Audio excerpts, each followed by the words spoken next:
What's up, NFL fans?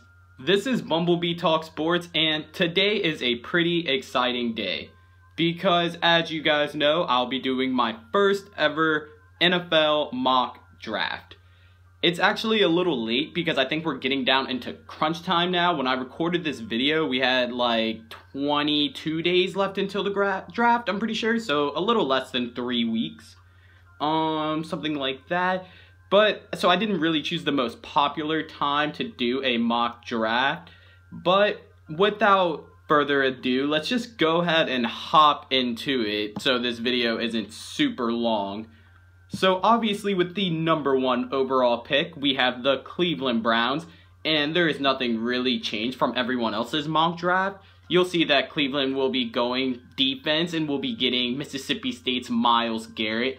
He's a freak of nature. Everybody's saying he is like the best defensive player that they've ever seen. I watched him at the Combine and also at his pro day, and I think the same thing. So Myles Garrett is an easy #1 pick by the Cleveland Browns. With the #2 overall pick, we have the San Francisco 49ers, and they're not going quarterback with Deshaun Watson or Mitch Trubisky. They are going with LSU safety Jamal Adams. And the reason why I did that is because the San Francisco 49ers need to go defense. Jamal Adams is strong and athletic, bench pressing the 245 bar at the Combine 18 times. He's a little raw, he needs to develop, but the San Francisco 49ers want him. With the #3 overall pick, the Chicago Bears find themselves in a similar situation as the San Francisco 49ers. And yes, of course, they can go quarterback, but no, the Chicago Bears play it safe, and they go smart and defensive lineman out of Alabama with Jonathan Allen.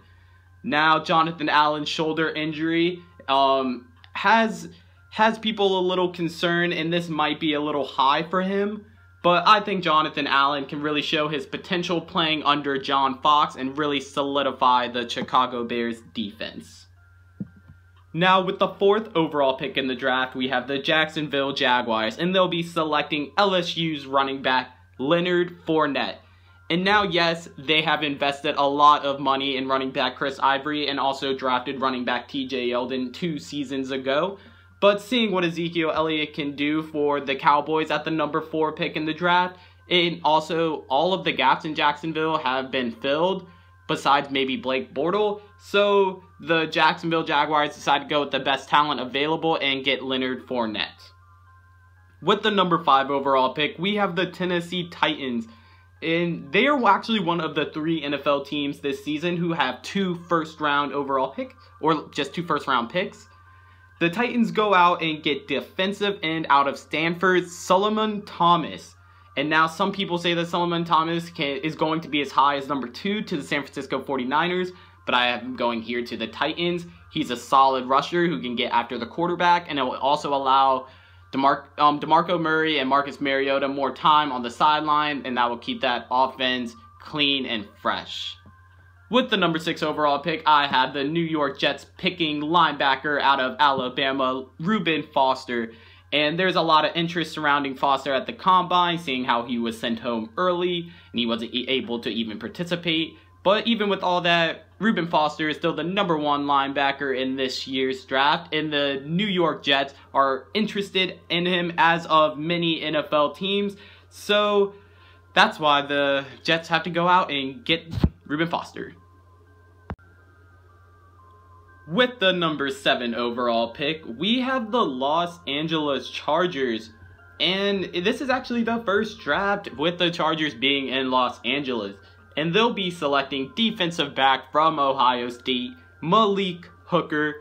Now, after watching highlights in this Combine, and after watching basically Ohio State's secondary last season, I debated putting Hooker at #2 for San Francisco instead of Jamal Adams to see if Jamal Adams or Hooker was better. But I had Jamal Adams going there. That's why I have Malik Hooker going here.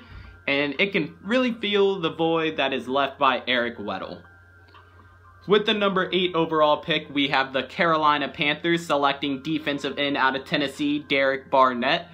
Now, that defense was pretty questionable last season, and adding Derek Barnett up front can really help out the linebacking core that is Thomas Davis and Luke Kuechly. I believe that the Panthers go out and get their playoff self again and revive Cam Newton in that offense. So Derek Barnett and the Carolina Panthers. With the 9th overall pick, things start getting a little shaky in the NFL war room because the Cincinnati Bengals were really waiting on Reuben Foster to join up with Vontaze Burfict. But with the New York Jets drafting him at the 6th spot, the Bengals have to draft Taco Charlton out of the University of Michigan. I believe Taco should be a first-round pick, and maybe not the top 10, but the Bengals front office had no choice, so we have to see how this works out. With the number 10 overall pick, we have the Buffalo Bills actually drafting who they're supposed to draft, picking wide receiver out of Clemson, Mike Williams. Mike Williams is a big, tall wideout that Tyrod Taylor will be thrilled to throw to. Sammy Watkins is really constantly injured throughout the season, and I'm pretty sure they're going to lose Marquise Goodwin to the San Francisco 49ers, leaving them with really only Sammy Watkins, so there is a no-brainer here. With the number 11 overall pick, and now that we have the first 10 out of the way, we have the New Orleans Saints, who are the second team who have 2 first-round picks, and they decided to trade away Brandon Cooks this offseason, and they really need a wide receiver to kind of replace him. But not with this pick. With the 11th pick, the New Orleans Saints will be selecting cornerback Marshawn Lattimore. The Saints are looking more and more like they're not going to get Malcolm Butler, so this is a surefire draft pick. With the 12th pick, the Cleveland Browns have their second first-round pick, and with it, we see our first quarterback go off the board. Quarterback out of North Carolina, Mitch Trubisky. Yes, I think Mitch Trubisky will be drafted over Deshaun Watson, and I think Deshaun Watson is more raw than what people think. I'm not a hater. I just honestly think Mitch Trubisky has more potential, and I think we've seen everything that we're going to see out of Deshaun Watson, really, in my opinion. With the 13th overall pick, we move into the dark horse of the next season with the Arizona Cardinals, and with their pick, they decide to go wide receiver and get the fastest one in the game with John Ross. John Ross will now be the new fastest player in the NFL and add to wide receiving core of J.J. Nelson and Larry Fitzgerald. And also with the loss of Malcolm Floyd last season, I see a bright future in John Ross, no doubt. With the 14th overall pick, we have the Philadelphia Eagles, and they don't draft any skill players. Like, they worked out a whole bunch of skill players, but they're not going to go out and draft any. Instead, they're going to draft cornerback out of Ohio State, Garyon Conley. I believe people are really sleeping on Ohio State's secondary last season. They led the NCAA in pick sixes, and this guy had 2. He's fast, he's strong, and he can start at cornerback from day one. With the 15th overall pick, we have the Indianapolis Colts, and the Colts were a little hard, I'm not gonna lie. Because Andrew Luck, since he's been in the NFL, has been sacked 30 times in each of his seasons, basically 2 a game. So it's a little understandable why they want to go lineman. But they go instinct and instead draft running back out of Florida State, Dalvin Cook. The last time the Colts had a nice Super Bowl running back was with Edgerrin James, and maybe adding Dalvin Cook can take some of the pressure off Andrew Luck. With the 16th overall pick, we have the Baltimore Ravens. And I went out on another instinct pick this year because we have the Baltimore Ravens deciding to go out and draft defensive lineman out of UCLA, Takk McKinley. I'm not going to even try to say his first name. It's like I'm not even going to try. This is a defensive draft, and clearly the Ravens need to go and be a top 5 defense again if they want to make a Super Bowl run. With Terrell Suggs and CJ Mosley being the beasts that they are, having a rusher up front, I don't see any reason why the Ravens cannot go back to being like that. With the 17th overall pick, we have the Washington Redskins, and the Washington Redskins were interesting this offseason because we were going to see if maybe they were going to trade Kirk Cousins to the 49ers for the 2nd overall draft. But in this scenario, this does not happen, and the Redskins are looking good on offense by signing Terrell Pryor and Brian Quick. So the Redskins go defense and draft defensive back out of Michigan, Jabril Peppers. This is trying to solidify that secondary that the Washington Redskins have, and the Redskins can really focus on the front 7 and make a push for that weak NFC East. With the 18th overall pick, we have the Tennessee Titans selecting their 2nd first-round pick in this year's draft. And since they went defense at their first pick, the Tennessee Titans go out and want to help Marcus Mariota and that offense to make a push for the playoffs by drafting tight end stud out of Alabama, O.J. Howard. O.J. Howard will be a day one playmaker and game changer and will add to the young offensive talent that is already in Tennessee. So in the first round, the Tennessee Titans walk away with O.J. Howard and Solomon Thomas, which is not a bad draft. I had a little trouble with the 19th overall pick going to the Tampa Bay Buccaneers because Jameis Winston was telling the organization that he wants to pair up with Dalvin Cook. But since he is already in Indianapolis, the Tampa Bay Buccaneers go with another skill position at wideout out of Western Michigan, Corey Davis. Now, Corey Davis will be able to team up with Jameis Winston and wideout Mike Evans. And even though he is not the most skilled wide receiver that Jameis Winston wants, he is very happy with this pick.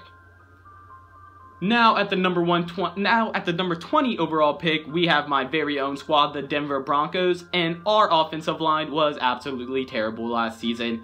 So we decide to choose the first offensive lineman in this draft. We have the pick of the litter, and we go out and get offensive tackle Garrett Bowles out of Utah. Now, we could have gone with Forrest Lamp or maybe Cam Robinson, but I believe Garrett Bowles has that extra step on them guys and is ready to be a full-time starter in the NFL. I watched him in the Combine, so hopefully he can bring my offensive line a little bit of solidity.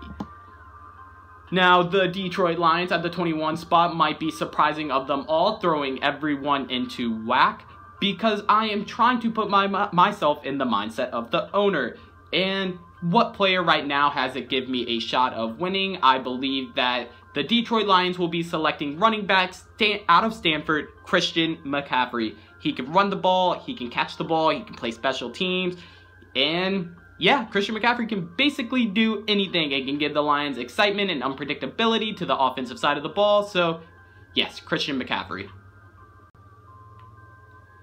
At the 22nd overall pick, we had the Miami Dolphins deciding to give some help to their front seven. And it already has Cameron Wake and Ndamukong Suh, but with the loss of Olivier Vernon to the New York Giants last season, the Miami Dolphins select Hassan Reddick, linebacker out of Temple. Now Hassan Reddick has really put his name on the map in the Senior Bowl. He really has a lot of athleticism and can bring the Miami Dolphins defense to a top 10 defense. And they really need that if Tom Brady is talking about playing another 5 years. So, good pick by the Dolphins. With the 23rd overall pick, we have the New York Giants deciding to go out and get a running back. Now, they still have up-and-coming star Paul Perkins from last season, and I don't think they're just going to give up on him. But with all of the money spent on defense last season and then acquiring Brandon Marshall this offseason, the New York Giants select running back out of Tennessee, Alvin Kamara. Now, he didn't have more than 18 carries in a game last season, but sharing the touches with Paul Perkins, the Giants can be something fierce next season. With the 24th overall pick, we have the Oakland Raiders, soon to be the Las Vegas Raiders. It just sounds nice coming off of the tongue, the Las Vegas Raiders. Now, the Raiders go defense just like most teams in this draft and go out and get Montravius Adams. Now, I don't know much about this kid, but he is an athletic specimen just by watching his highlights. And even though the Raiders need a running back, I think they're going to be betting on Marshawn Lynch, and I'm basically just still waiting on that notification. With the 25th overall pick, people are starting to wonder about quarterback Deshaun Watson and if he'll be in the first round, if he'll be a first-round quarterback or not. But of course he will. This man won the national championship game, and the Houston Texans can't wait around for Tony Romo, and actually I'm pretty sure he is retired now. So, with the 25th overall pick, the Houston Texans bring destiny into their own hands by drafting Deshaun Watson as a late first rounder. It is perfect for Houston, and now they can move on with their franchise. With the 26th overall pick, we have the Seattle Seahawks, and they have to get Russell Wilson some protection. And with the addition of Eddie Lacy in the backfield will help some of course. But with the 26th overall pick, we have the Seattle Seahawks drafting offensive tackle Cam Robinson. The offensive line pay was really the only thing holding the Seattle Seahawks back from going to a Super Bowl like every season like the New England Patriots.